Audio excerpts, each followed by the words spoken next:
Hi guys, मैं हूं विनीत कुमार और मैं आपके लिए सुपर ट्रिक की क्लास से लगातार लेकर आ रहा हूं। आप हमारे चैनल पर नए हैं तो पहले जाकर चैनल को सब्सक्राइब कर ले, वीडियो को लाइक करें। चलिए दोस्तों, पिछली क्लास में हमने आपको पढ़ा दिया बीएफ स्किनर। ठीक, बीएफ स्किनर की थ्योरी हमने आपको पढ़ा दी थी। ठीक, और आज हम ये 11वीं क्लास है और आज हम पढ़ने वाले हैं इवान पेट्रोविच पावलोव। क्या आज हम पावलोव का शास्त्रीय अनुबंधन का सिद्धांत हम पढ़ने वाले हैं। ठीक, पहली बात तो हम बता दे रहे हैं कि पावलो पावलो एक रूसी चिकित्सक थे। कौन से? रूसी चिकित्सक थे। ठीक, अब देखिए इनके परिचय के बाद में बात कर लेते हैं। परिचय में आ जाइए तो परिचय में देखते हैं कि निवासी कहाँ के रहने वाले थे। पेट्रोविच पावलोव रूस के रहने वाले थे। ठीक, इन्होंने किस पर प्रयोग किया? इन्होंने प्रयोग किया कुत्ते पर। किस पर? कुत्ते पर। कुत्ते का क्या नाम था? बेक नामक कुत्ता था। क्या नाम था? बेक। ठीक, बेक नामक कुत्ते पर क्या किया? प्रयोग किया। ओके दोस्तों, अब आगे चलते हैं। प्रमुख सिद्धांत मतलब इनके सिद्धांत का क्या नाम है? शास्त्रीय अनुबंधन या शास्त्रीय अनुबंधन नाम है, जिसको कहते हैं क्लासिकल कंडीशनिंग। क्या कहते हैं? Classical conditioning. ठीक, क्लासिकल कंडीशनिंग इसके सिद्धांत का नाम है। अब अध्ययन की बात करें तो प्राणी की लार ग्रंथि पर पाचन पर प्रभाव। किस पर अध्ययन किया? यानी जो बेक नामक कुत्ता था, ठीक, उसकी लार ग्रंथि पर अध्ययन किया था। ठीक, तो प्राणी की लार ग्रंथि पर पाचन पर प्रभाव। पुरस्कार की बात करें तो 1904 का नोबेल पुरस्कार विजेता थे। क्या? शास्त्रीय अनुबंधन सिद्धांत के मनोवैज्ञानिक रूसी चिकित्सक पावलोव। कौन? पावलोव, यानी इवान पावलोव को 1904 का नोबेल पुरस्कार दिया गया था। ठीक, इनकी पुस्तक है कंडीशन्ड रिफ्लेक्सेस। क्या नाम है? Conditioned reflexes.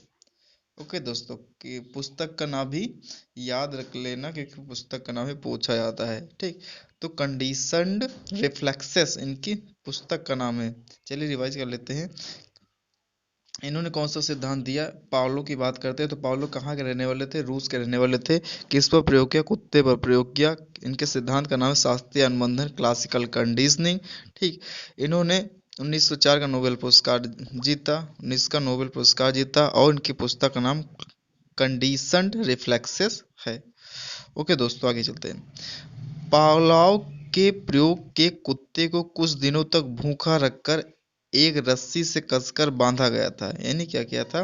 पावलोव ने क्या किया? अपने कुत्ते को क्या भूखा रखा, कुछ दिनों तक भूखा रखा, उसको खाना नहीं दिया और उसके बाद में एक रस्सी से बांध दिया और पिंजड़े में एक बंद कर दिया। ठीक, उसके बाद में इन्होंने क्या किया था? मतलब बांध दिया था, एक पिंजड़े के अंदर बंद कर दिया था। उसके बाद में इन्होंने जब मतलब कुत्ते को बहुत ज़्यादा भूख लगी तो ये पावलो सर ने क्या किया? पावलो भोजन लेकर गए कुत्ते के पास में। ठीक, तो उन्हें दो तीन काम किए। कभी कभी ये पहले घंटी बजाते थे, उसके बाद भी भोजन देते थे। ठीक, कभी कभी भोजन दे देते थे, उसके बाद घंटी बजाते थे। कभी कभी घंटी घंटी बजाते थे और साथ में भोजन देते थे।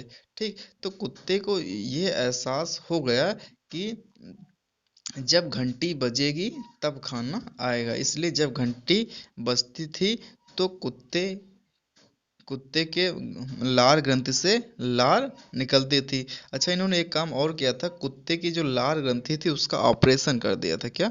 ऑपरेशन कर दिया था और एक नली लगा दी थी। कुत्ते की लार ग्रंथि से एक नली बाहर निकाल दी थी।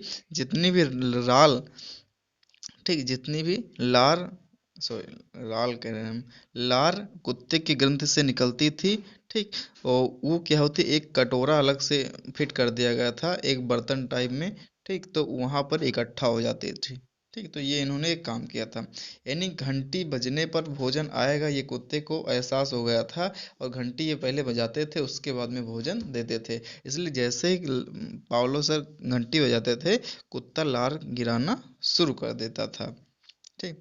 सिद्धांत का सारांश की बात करें, ठीक, तो अगर किसी नेचुरल स्टिमुलस, एनएस का मतलब नेचुरल स्टिमुलस को लगातार यूसीएस, क्या, UCS unconditioned stimulus, unconditioned, unconditioned stimulus कहते हैं, ठीक, पहले प्रस्तुत किया जाए तो कुछ समय बाद एनएस, एनएस का मतलब क्या हो गया, एनएस का मतलब क्या हो गया, नेचुरल, न्यूट्रल स्टिमुलस, एनएस का मतलब हो गया न्यूट्रल, न्यूट्रल स्टिमुलस मतलब तटस्थ उद्दीपक पर भी वही अनुक्रिया होगी जो पहले यूसीएस पर होती थी, अर्थात एनएससीएस में बदल जाएगा तथा यूसीआर, यूसीआर सीआर हो जाएगी। सीआर का मतलब होता है, सीआर का मतलब होता है कंडीशनड रिस्पॉन्ड, सीआर का मतलब हो गया क्या, सी से कंडीशन, आर से क्या होगा रिस्पॉन्ड, आर से क्या होगा रिस्पॉन्ड,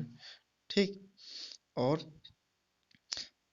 और यूसीएस का मतलब हो गया conditioned stimulus, conditioned stimulus, condition stimulus कौन सा हो गया, सॉरी, अनकंडीशनड स्टिमुलस यूसीएस होता है, क्या होता है यूसीएस अनकंडीशनड स्टिमुलस, ये भोजन होता है, ये क्या होता है भोजन होता है, ठीक।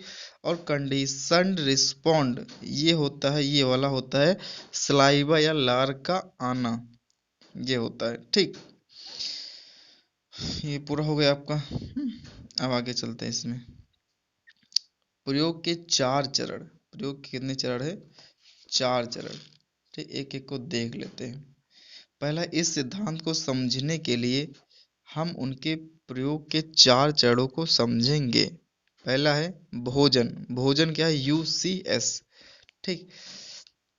अच्छा, भोजन को देखते ही क्या आएगी, कुत्ते के मुंह से लार टपकना शुरू हो जाएगी, तो लार टपकना क्या होगा, यूसीआर। घंटी की आवाज क्या होगी, एनएस मतलब न्यूट्रल स्टिमुलस, ठीक, घंटी की आवाज सहम जाना, यानी जैसे ही घंटी बजेगी तो कुत्ते को ये ऐसा प्रतीत होने लगेगा कि हाँ भाई भोजन आने वाला है। घंटी की आवाज, ठीक, प्लस भोजन, लार टपकना, यानी कभी कभी क्या करते थे, घंटी की आवाज और भोजन दोनों साथ में पेश करते थे, तब भी लार टपकती थी, ठीक। अब घंटी की आवाज, लार टपकना, कभी कभी वो क्या कहते थे, भोजन नहीं देते थे, केवल मतलब ये क्रिया कई दिनों तक कराई, उसके बाद में भोजन नहीं दिए, केवल घंटी ही बजाए, तब भी लार टपकी।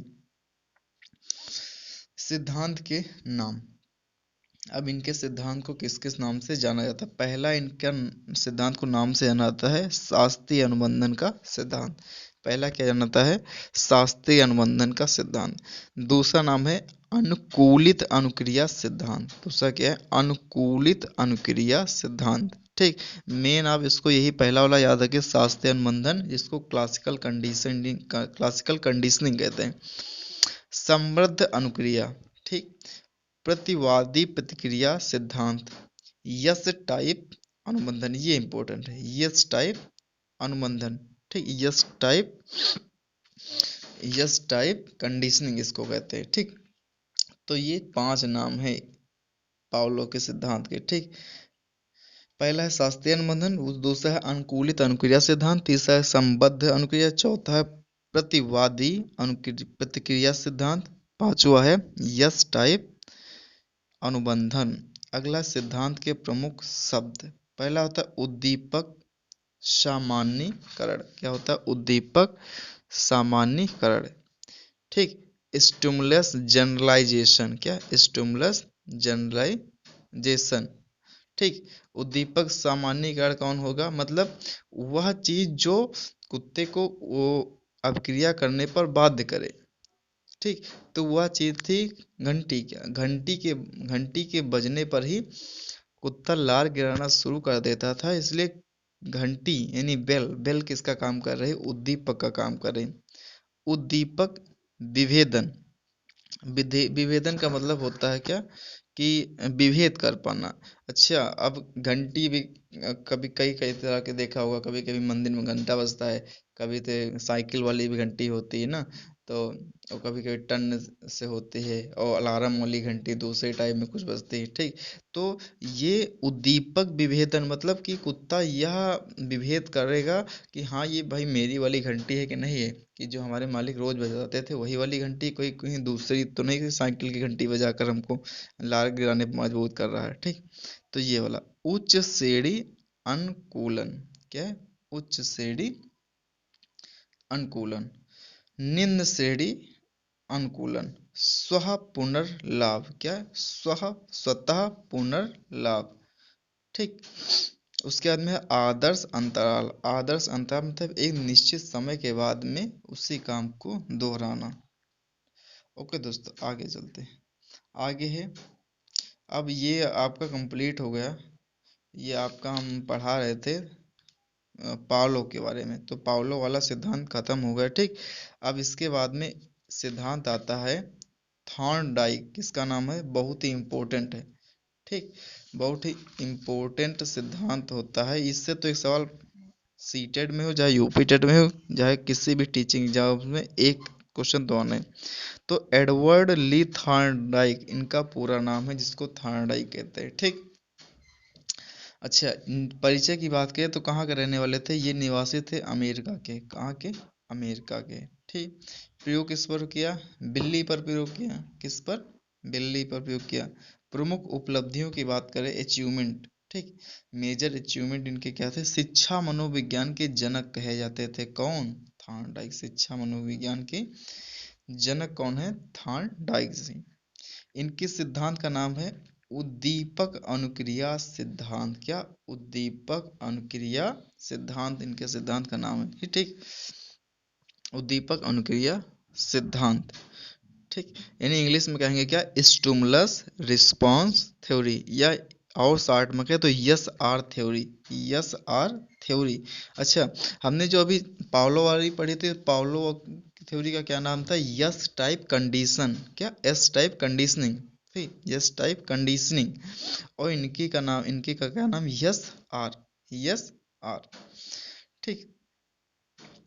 आगे चलते हैं। इनकी पुस्तक का नाम है एनिमल इंटेलिजेंस। क्या पहली पुस्तक है? एनिमल इंटेलिजेंस, ठीक। दूसरी पुस्तक है एजुकेशन साइकोलॉजी, क्योंकि इनका शिक्षा मनोविज्ञान का जनक कहा जाता है, इसलिए इन्होंने एक पुस्तक अपने ऊपर लिख दी। क्या? Education psychology. एजुकेशन साइकोलॉजी, शिक्षा मनोविज्ञान। अगली बुक है इनकी एजुकेशन ए फर्स्ट बुक। एजुकेशन डैश ए फर्स्ट बुक। इनकी 3 किताबें हैं, एनिमल इंटेलिजेंस और ये वाली एजुकेशन साइकोलॉजी ज़्यादा पूछी जाती है। ओके दोस्तों, आगे चलते हैं। सिद्धांत के नाम की बात करें तो क्या क्या सिद्धांत के नाम हैं, ठीक। पहला है उद्दीपक अनुक्रिया सिद्धांत। उद्दीपक अनुक्रिया सिद्धांत किसको कहते हैं? Stimulus response theory. क्या कहते हैं? स्टिमुलस रिस्पॉन्स थ्योरी, या यस आर थ्योरी भी इसको कहते हैं। ओके दोस्तों, आगे चलते हैं। उद्दीपक अनुक्रिया बंध सिद्धांत। क्या नाम है? उद्दीपक अनुक्रिया बंध सिद्धांत, ठीक। या इसका दूसरा भी नाम है संबंधवाद का सिद्धांत। क्या नाम है? संबंधवाद का सिद्धांत, ठीक। ये नीचे लिखा हुआ बंधवाद का सिद्धांत, बॉन्ड थ्योरी इसको कहते हैं। क्या? Bond theory of learning. उसके बाद में त्रुटि एवं प्रयास का सिद्धांत, ये बहुत ही पूछी जाती है, यानी मतलब ट्रायल एंड एरर मेथड। क्या? ट्रायल एंड एरर मेथड, ठीक। Trial and error learn theory. Trial and error theory यानी त्रुटि एवं प्रयास का सिद्धांत किसका है? थॉर्नडाइक का है। आगे चलते हैं दोस्तों। आगे है संबंधवाद का सिद्धांत, ये नीचे लिखा हुआ है, ठीक। कनेक्शनिज्म। क्या नाम है? Bond or connectionism theory of learning. संबंधवाद का सिद्धांत, तो इनके 5 नाम हम देख लेते हैं जल्दी जल्दी। पहला है उद्दीपक अनुक्रिया सिद्धांत, जिसको इंग्लिश में कहते हैं स्टिमुलस रिस्पांस थ्योरी। उद्दीपक अनुक्रिया बंध सिद्धांत। उसके बाद में बंधवाद का सिद्धांत, त्रुटि एवं प्रयास का सिद्धांत, ट्रायल एंड एरर थ्योरी, ठीक। संबंधवाद का सिद्धांत, तो ये 5 हो गए। अब अगला आता है अधिगम के नियम, ठीक। अच्छा, अधिगम के नियम। अधिगम के कौन कौन से नियम, अच्छा ये सारे अधिगम के जो नियम आप पढ़ाने जा रहे हैं आपको, ठीक, ये थॉर्नडाइक ने दिए, किसने दिए, थॉर्नडाइक ने, ठीक। थॉर्नडाइक ने सीखने के नियम दिए, किसके, सीखने के नियम, अधिगम के सिद्धांत जिनको कहते हैं, अधिगम के नियम, अधिगम के सिद्धांत, ठीक। प्रमुख नियम, पहला आता है तत्परता का नियम, लॉ ऑफ रेडीनेस, क्या, लॉ ऑफ रेडीनेस, ठीक। अगला आता है अभ्यास का नियम, ठीक, लॉ ऑफ एक्सरसाइज, क्या, लॉ ऑफ एक्सरसाइज। अगला है प्रभाव का नियम, ठीक, प्रभाव का नियम, लॉ ऑफ इफेक्ट। तो इनके ये 3 नियम थे, ठीक, जिनको शॉर्ट में हम कहते हैं री, क्या कहते हैं, री, री। आर से हुआ क्या, रेडीनेस, इस ई से हुआ क्या, एक्सरसाइज, ठीक। तीसरे ई से दूसरे ई से क्या हुआ, इफेक्ट। तो ये 3 नियम है, इनको शॉर्टकट में याद करना, री। यानी प्राथमिक नियम कितने थे, 3 थे।